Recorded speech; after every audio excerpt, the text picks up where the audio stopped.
Halo teman-teman, selamat datang di Futato, Football Data and Story. Nah, di weekly match review kali ini, aku akan pertama kalinya nge-review soal liga lokal, yaitu Liga BRI Super League, di mana pertandingan yang baru diadakan weekend kemarin itu mempertemukan dua tim, yaitu Bali United versus Persija Jakarta di Stadion Iwayan Dipta. Laga yang sebenarnya itu cukup seru dari alur pertandingan, tapi harusnya bisa lebih banyak gol. Nah, seperti biasa, kita lihat dulu highlightnya sebelum masuk ke pembahasan utama. Di awal laga itu sebenarnya Bali United langsung main agresif buat ganggu build up-nya Persija. Setelah bolanya kerebut, mereka itu pakai umpan direct langsung ke depan untuk menyerang box pertahanan dari Persija. Tapi pressing Bali United itu nggak bertahan lama ya. Dengan ketajaman visinya, Rizky Ridho itu langsung mengirimkan umpan ke area sayap karena melihat ada celah, dan header dari Gustavo membuat Persija itu memimpin 1-0. Setelah unggul, Persija itu sebenarnya terus-menerus melakukan serangan, tapi beberapa peluang masih melebar dari mistar gawang. Bali United itu juga mencoba untuk melawan dengan skema wing play-nya ya. Sayang momen positif itu sempat ke-delay karena ada flare di menit 80 dari bangku penonton. Tambahan waktu 12 menit pun gak mampu dimanfaatkan Bali United untuk menyamakan keadaan. Dan akhirnya mereka harus kalah dan mengakui keunggulan Persija dengan skor 0-1 di Stadion Kapten Iwayan Dipta. Nah, sekarang kita masuk ke pembahasan utamanya. Kita mulai dari line up-nya dulu. Dari tuan rumah, Bali United itu kalau dari FotMob ya, dia pakai formasi 4-3-3. Di sini aku lihat ada beberapa pemain timnas kayak Kadek Arel, terus kemudian Jens Reven sama Rahmat Arjuna itu main dan jadi starting line up. Kemungkinan besar tuh Bali United akan menggunakan Rahmat Arjuna untuk melakukan penetrasi dari sayap kanan, sedangkan Kadek Arel akan menjadi ball playing defender tandem dengan Ferrari buat mengatur dari sisi belakang. Kalau dari tim tamu, Persija Jakarta itu pakai formasi 4-4-2. Tapi pas aku lihat di pertandingan kemarin lewat video, itu kalau nggak salah Persija itu menurunkan starting line up dengan formasi 4-2-3-1. Dimana yang aku notice itu ada beberapa pemain timnas kayak Jordi Amat, terus kemudian Donitri Pamungkas di fullback sebelah kiri, tandemnya itu masih Rizky Ridho dengan Thales, dan di bagian tengah itu ada attacking midfielder yang diisi sama si Alano. Dan sebenarnya ada dua pemain timnas lainnya yang baru bermain di babak kedua. Mereka itu adalah Mauro Zylstra dan Shane Patinama yang baru aja didatangkan lewat bursa transfer dari Buriram United. Nah, sekarang kita ke jalannya pertandingan. Dari awal dimulainya laga, sebenarnya Bali United itu langsung main high press yang agresif. Mereka itu sampai pasang high defensive line juga dan majuin 3-5 pemainnya secara zonal maupun man to man untuk menyulitkan Persija dalam build up. Akibatnya emang Persija itu cuma bisa nge-build up pendek dari belakang, kanan, kiri untuk melepas dari pressingnya Bali United. Tapi problemnya Bali United itu nggak mampu melakukan eksekusi yang baik pada saat transisi setelah pressing itu berhasil. Begitu Bali United itu dapat bola, mereka itu langsung melakukan direct pass ke depan tanpa didukung sama support dari pemain-pemain lainnya. Nah, akibatnya adalah peluang serangan Bali United itu jadi nggak efektif dan banyak kebuang. Bahkan highlight mereka itu sempat ke-expose ya lewat terupas dari tengah yang dilakukan sama Persija. Persija melakukan itu dan run in behind dari Gustavo di menit ke-6 itu hampir memanfaatkan peluang yang ada di depan mata. Sayangnya tendangannya itu masih melebar. Sempat tampil meyakinkan di awal laga ya, Bali United itu walaupun pressingnya lumayan tapi cenderung nggak teratur dan nggak konsisten. Ini nih masalahnya. Ketika intensitasnya pressingnya itu turun, mereka itu langsung berubah menjadi mid block.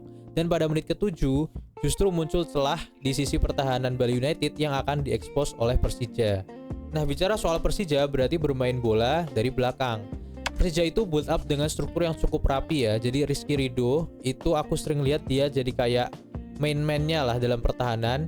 Dia berfungsi atau berposisi sebagai ball playing defender, dibantu sama dua DM-nya yaitu Jordi Amat dan Fabio sebagai balancing di lini tengah.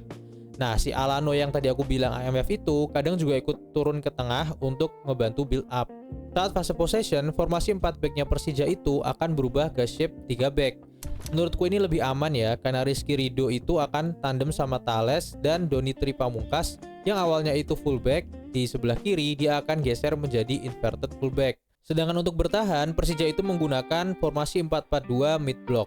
Nah, di menit ke-7 yang aku bilang sebelumnya, karena pressing Bali United itu berubah menjadi mid block, ini ngasih waktu buat Rizky Ridho dari belakang untuk melakukan scanning dengan visinya yang mantep ya, dia melihat sebuah celah di pertahanan Bali United. Celah di sebelah kiri itu langsung dimanfaatkan untuk melakukan direct pass ke sisi sayap kiri. Kemudian bola itu diterima sama Maxwell lalu diteruskan ke tengah lewat floated crossing. Gustavo yang di tengah langsung menyambut dengan header dan gol. 1-0 Persija memimpin. Setelah gol pertamanya Persija yang menurutku itu cukup cepat ya dicetaknya, Persija itu sebenarnya menyerang terus pakai skema yang sangat bervariasi. Mulai dari wing play, link up play, sampai skema tiki taka di ruang sempit box pertahanannya Bali United. Chemistry antar pemain tuh menurutku udah oke, cuman lagi-lagi ada masalah klasik nih yang ada di Liga Indonesia, yaitu ada di permasalahan final third atau di finishing akhir. Beberapa peluang serangan kayak di menit 23 oleh Aladin, di menit 35 oleh Tubaro, dan di menit 36 oleh Maxwell itu hampir semua tendangannya melebar alias miss. Meskipun begitu sebenarnya ada yang on target, tapi menurutku tendangannya terlalu lemah kayak tendangannya Jordi Amat dari tengah kotak. Bahkan momen counter di menit ke-21 sama 61 yang pas itu tuh udah 3 lawan 2 pun juga gagal dimaksimalkan sama Gustavo dan Maxwell. Harapannya semoga finishing Persija itu lebih klinis dan lebih tajam lagi ya. Soalnya biasanya pada saat pertandingan-pertandingan sulit, Persija akan sangat kebantu banget sama gol-gol yang klinis alias small margin. Nah, kalau kita balik lagi ke Bali United sebagai tim tuan rumah, sebenarnya itu serangannya bukannya tanpa effort ya.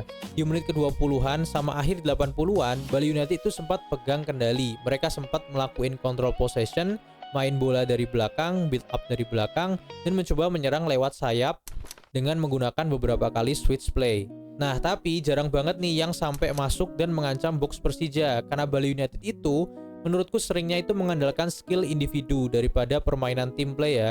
Contoh dari skill individu pemainnya Gopel yang suka gocek-gocek tapi kontrol bolanya itu malah sering lepas. Komentator itu juga bilang kalau si Andri Tani itu cenderung santai lah, maksudnya kiper Persija itu tidak mendapatkan ancaman yang begitu berarti selama pertandingan kemarin. Tapi itu pun juga karena ada faktor bertahannya Persija yang emang disiplin. Struktur defense-nya itu bagus dan mereka itu cenderung low block ya. Si Persija akan menumpuk banyak pemain di tengah pada saat Bali United udah mau mencapai box. Sedangkan kalau dari segi defense, menurutku Bali United ini benar-benar ke-expose di babak pertama maupun babak kedua. Sepanjang pertandingan juga, Bali United itu jarang menang di second ball. Struktur pertahanannya itu juga sering telat turun. Pemain-pemain bertahannya sering telat turun, mungkin karena sering melakukan high defensive line sambil pressing juga. Terutama pada fase transisi negatif yang gampang banget ditembus sama skill individu dan link up play dari para pemain Persija. Balik ke menit 80-an sampai akhir pertandingan, sebenarnya Bali United itu punya momen yang bagus ya. Mereka positif mencoba untuk menekan Persija untuk mendapatkan 1 gol tambahan. Tapi karena ada flare yang tiba-tiba itu dinyalakan sama oknum dari bangku penonton, Bali United itu jadi kehilangan momentum dan pada akhirnya tambahan waktu 12 menit itu nggak bisa dimanfaatkan sehingga harus mengakui kekalahan dan keunggulan Persija 0-1 di Stadion Kapten Iwayan Dipta. Oke teman-teman, sekian weekly match review pertandingan antara Bali United versus Persija Jakarta. Kemenangan Persija ini membuat title race untuk juara BRI Super League jadi makin seru ya, karena beda poinnya itu tipis sama pemuncak klasemen Persib dan nomor 2 ada Borneo. Untuk Bali United sendiri sebenarnya masih di posisi aman ya, masih di papan tengah klasemen. Terima kasih untuk teman-teman yang udah nonton sampai akhir. Jangan lupa untuk like, share, dan subscribe kalau emang suka sama konten ini. Dan jangan lupa juga untuk komen di bawah supaya kita bisa diskusi soal liga lokal kita atau BRI Super League. Terima kasih teman-teman, sampai jumpa di weekly match review berikutnya.